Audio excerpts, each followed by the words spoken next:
বিবেক কি বলছে? তোর বিবেকের চেতনতার দরজাটা খুলছে কি খুলছে না, না তালা পড়ে গেছে? আমি আল্লাহ কিয়ামত করতে পারবো কি পারবো না? আল্লাহ রেগে বলছেন ইন্না ইয়াউমাল ফাসলি কানা মিকাতা, ইন্না ইয়াউমাল ফাসলি কানা মিকাতা, ইয়াউমা ইউনফাকু ফিস সূরি ফাতাতুনা আফওয়াজা ওয়া ফুতিহাতিস সামাউ ফাকানাত আবওয়াবা ওয়া সুয়িরাতিল জিবালু ফাকানাত সারাবা ইন্না জাহান্নামা কানাত মিরসাদা। ওরে মাস্তানের দল, ওরে গুন্ডার দল, ওরে সান্ডা পান্ডা, তোর পৃথিবীর বুকে নিজেকে মানুষ বলে মনে করিস না কাউকে। শুনেলে আমার সেই নির্দিষ্ট দিন আমার কাছে রেডি হয়ে আছে। আমি কবে কিয়ামত বানাবো তুই জানিস না, তোর 14 গোষ্ঠী জানে না, এমনকি আমি নবীকেও জানতে দিইনি। শুধু তাই নাই, কোন নবী জানেন না। শুধু তাই নয়, ওই দিনটার অপেক্ষায় থাক। ইন্না ইয়াউমাল ফাসলি কানা মিকাতা, সেই জুদাইয়ের দিনটা, সেই বিপর্যয়ের দিনটা আমার কাছে রয়েছে। সেই দিন যখন আমি ইসরাফিলকে বলবো, ইসরাফিল রে তুমি সুর ফুঁকে দাও। ইসরাফিল কেমন অবস্থায় আছে? আমার মতো। আমার মতো মানে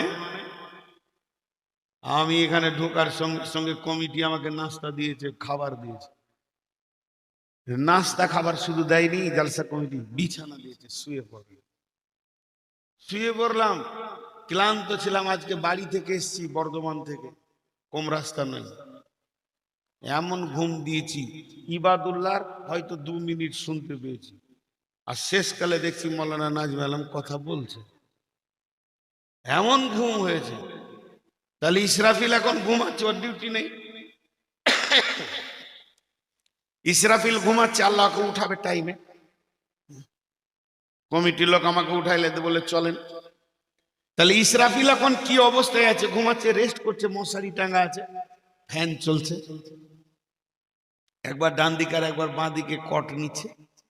জি না, বিবেকমান বুদ্ধিমান চৈতন্যওয়ালা লোক একবার কান করে শুনেন ইসরাফিল কি অবস্থায় আছে।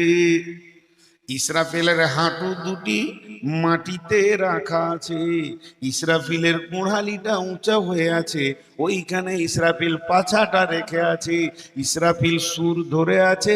ইসরাফিল চোখের পাতা মারে না, আমরা চোখের পাতা মারি, ইসরাফিল চোখের পাতা মারে না। ইসরাফিলের চোখটা আল্লাহর চোখের দিকে লাগানো আছে, খালি আল্লাহ ইশারা